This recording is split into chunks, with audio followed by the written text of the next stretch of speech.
Vaginal discharging या leucorrhoea आपकी नज़र में क्या है? ये विजाइनल डिस्चार्ज या लिकोरिया पे बात करें ना, ये तो मतलब मेन आ जाता है कि वाइटस डिस्चार्ज बहुत सी औरतें आती हैं इस कंप्लेंट के साथ। कुछ तो एक होता है इनकी पर्सनल हाइजीन की बात होती है, ठीक है, अपनी हाइजीन अच्छी रखनी होती है। दूसरा इसके साथ साथ कुछ को डिफ्रेंशिएट नहीं कर पाती कि उनको ये सिर्फ पानी की तरह का डिस्चार्ज है या फिर कोई इन्फेक्शन हुआ है, ठीक है। उसको प्रॉपर अगर थोड़ा सा भी स्टार्ट हो या उसको उसी टाइम उसको ट्रीट करवा लेना तो ज़्यादा बेहतर रहता है, रादर देन के बाद में जाके फिर मुश्किलात और उसकी कॉम्प्लिकेशंस बढ़ जाती हैं। इसलिए बेहतर है कि उसको टाइमली एक लकोरिया को आम औरत जो है वो किन अल्फाज में और कैसे समझ सकती है कि मुझे ये लकोरिया यानी विजाइनल डिस्चार्ज जो आम अल्फाज में इसको कहें तो वो एक होता है कि गंदले रंग का, इसको कहते हैं ना आम जुबान में, पानी सा निकलना, ठीक है। उसकी स्मेल होती है, उसकी वजह से आपको होगा कंप्लेंट्स करेंगे, हारिश की कंप्लेन करेंगे। ये चीज़ें जब आपको इस तरह की कोई भी चीज़ें हों, आप फ़ौरन बेहतर है कि डॉक्टर को कंसल्ट करें। अच्छा, आम लोगों का ये ख्याल है कि लिकोरिया यानी विजाइनल डिस्चार्जिंग से कमज़ोरी होती है, इसमें रियलिटी कितनी है? इससे कम जहाँ तक देखा जाए इसमें कमज़ोरी से रिलेटेड इतना नहीं है, ये आपकी अपनी पर्सनल हाइजीन या फिर आपकी मतलब कोई इन्फेक्शन हो गया उससे रिलेटेड। इससे कमज़ोरी आपको यूज़ नहीं करेगा आपको। ये हाँ ये है कि वैसे आप उस एक बीमारी के साथ लड़ रहे हैं, जैसे भी छोटी सी भी है बीमारी है लेकिन तो उसके साइकोलॉजिकल साथ इफेक्ट होंगे, वो हो जाना शुरू हो जाता है। किस्म का बिल्कुल, दबाव वो होगा लगता है कि मुझे। पता नहीं मुझे क्या हो गया है, मैं इस पता नहीं मेरे साथ क्या हो रहा है, इस तरह डिस्चार्ज हो रहा है। वो जो नफ्सियाती इफेक्ट आते हैं, फिर वो जो स्ट्रेस होता है यहाँ पे उस चीज़ वो पूरी आपके बॉडी बॉडी को इफेक्ट करता है, जिसकी वजह से ये सारे मसले ज़्यादा हो जाते ठीक हो गया। अच्छा, यूटीआई इन्फेक्शन हम देखते हैं, यूरिन ट्रैक्ट इन्फेक्शन, ये बिल्कुल। औरतों में 90% है। इसकी वजूहात क्या होती हैं और इसको ट्रीट हम कैसे करते हैं? अच्छा, इस पे यूटीआई पे भी बात करें, ये भी सेम ये है कि ज़्यादातर ना हमारी जो खवातीन हाइजीन का ख्याल नहीं रखती हैं, ठीक है। अपनी वाटर इनटेक अच्छी रखनी होती है, आपको अपनी हाइजीन मेंटेन रखनी होती है। हाइजीन मेंटेन रखने का ये मतलब नहीं होता कि आप जस्ट वैसे वॉशअप अपने प्रॉपर एक अच्छे ना सॉरी हम हॉस्टल में देखते हैं, हॉस्टलाइज जो लड़कियां होती हैं या जो घरों में रहती हैं, समटाइम वो कपड़े एक दूसरे के चेंज कर लेते हैं या वो उसके अंडर शॉर्ट्स जो है ना वो भी चेंज करते हैं, तो इससे भी कोई फर्क पड़ता है? वही अगर जैसे कि अगर एक को है कोई एक है जिसको एक मरीज़ा हैं जो इस चीज़ में से गुजर रही हैं, यूटीआई हुआ है उनको, ठीक है। अब जैसे कि जो गर्ल्स हमारी हॉस्टल में रह रही होती है, बिल्कुल जैसे आपने जिक्र किया, तो वो क्या करते हैं, यहाँ पे इवन बहनें भी होती हैं, वो भी क्या करती हैं, कपड़े एक दूसरे के एक्सचेंज कर लिए, पहन लिए, वो उस तक फिर आपकी हाइजीन मेंटेन नहीं रहती, आपकी वो इफेक्ट करती है और इन्फेक्शन होने के चांसेस ज़्यादा बढ़ जाते हैं। और वैसे भी औरतों में ये चांसेस पहले ही ज़्यादा होते हैं कि औरतों को ये इन्फेक्शन जल्दी हो सकते हैं, ठीक है। और फिर रही जो बात पीछे रहती है वो क्या है, हमारी वाटर इनटेक अच्छी नहीं होती, क्योंकि जब हम पानी ज़्यादा पीते हैं, आप उतना यूरिन पास करते हैं, तो आपकी जो ब्लैडर है, मसाना है, उसकी सफाई होती है। लेकिन हमारी वाटर इनटेक ही नहीं अच्छी है, हम उस चीज़ में से वो प्रोसेस ही नहीं हो रहा, तो फिर वो ज़्यादा चांसेस बढ़ जाते हैं इन्फेक्शन। ठीक है, अब हम इसी पे आते हैं कि ज़्यादातर फीमेल जो है ना वो लोअर एब्डोमिनल पेन के साथ रिपोर्ट होती है। वो कहती हैं डॉक्टर साहब मेरे नीचे वाले पेट के हिस्से में बड़ा दर्द रहता है। समटाइम ये दर्द जो है वो उनको पीरियड्स के दौरान होता है और समटाइम पीरियड्स के बाद होता है। इस दर्द को हम मेंटेन कैसे कर सकते हैं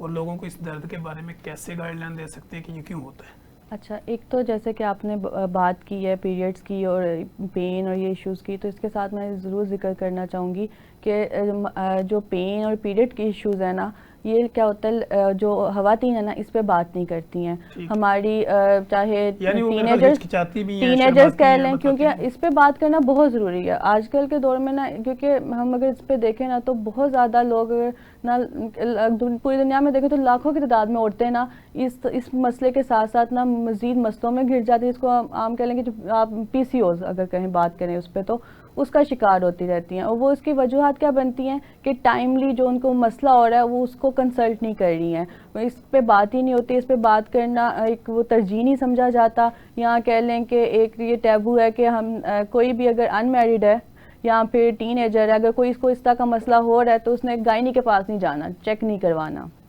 क्योंकि इस पे बात नहीं होती। अगर कोई किसी माएँ ही अपनी बच्चों के साथ उस तरह खुल के बात नहीं करती हैं कि अगर किसी को कोई मसला हो रहा है तो उसको बताए और उसको कंसल्ट कर सके। इस चीज़ पे बात करना, इस पे अवेयरनेस होना लोगों को बहुत ज़रूरी है। जैसे कि इसमें बात करें, बिल्कुल ऐसे स्टार्ट में ऐसे इश्यूज आते हैं कि जो पीरियड्स हैं वो रेगुलर नहीं होते हैं, इरेगुलर होना हो जाते हैं। उसके साथ साथ आपके अगर कंप्लेंट्स देखें तो औरतें या खवातीन या बच्चियाँ भी आती हैं, डेट जब आने वाली होती तो तब से पेन हाँ पेन स्टार्ट हो जाती है, और साथ साथ उनको पेन के साथ फिर जब ब्लीडिंग, बहुत ज़्यादा हैवी ब्लीडिंग होती है। अब इसकी मुख्तलिफ वजूहत हो सकती है कि वो आके एक दफ़ा, अब क्या पता कोई सिस्ट है या पानी की थैली है या कोई और बिल्कुल कोई ऐसा मसला है, तो उसको जब तक जाके डॉक्टर को चेक करा के रूल आउट नहीं किया जाएगा तो ये मसला बढ़ता जाएगा, उसका मतलब ठीक नहीं होगा। इसलिए बेहतर है कि थोड़ा सा भी कोई मसला हो उसको पहले तो उस पर बात करना स्टार्ट करें, ठीक है, और उसको फिर कंसल्ट करें, टाइमली कंसल्ट करें। ये समझती है कि टेबल टॉक करें, कम्युनिकेशन करें। टेबल टॉक नहीं, एटलीस्ट ये है जैसे कि एक बेटी है, अगर उसको कोई मसला हो रहा है वो अपनी माँ के साथ शेयर करे, और माँ इतना एक्सेप्ट करे कि हाँ अगर बेटी मेरे साथ शेयर कर रही है तो उसको कंसल्ट करना है, उसको हमने एवेल्युएट करना है, उसको आगे लेके चेक करवाना है। ये नहीं हेल्थ एक्सपर्ट के पास हाँ, क्योंकि हमारे जैसे अगर हम पेरिफेरीज की बात करें ना, उधर बिल्कुल भी अवेयरनेस नहीं है, लोग इस चीज़ पे तो बात भी नहीं करते हैं। जैसे मैंने जिक्र किया, अगर कोई मसला है, अनमैरिड वूमेन है, तो उसका गायनी वाले के पास जाना तो पॉसिबल ही नहीं। वो लोग बातें करते हैं कि हाँ पता नहीं क्यों जा रही है, तो वो ये चीज़ें, इस चीज़ को थोड़ा सा अवॉइड करके लोगों को करना चाहिए, आप सपोर्ट करना चाहिए। ठीक है, तो डॉक्टर साहब जैसे हम बात कर रहे हैं, सिस्ट है, कोई थैली बन गई है, फाइब्रॉइड है, या कोई रसोली की शिकायत होगी रहम के अंदर, बच्चादानी के अंदर, तो पीसीओएस या पीसीओडी इस पर भी आप काम कर रही हैं,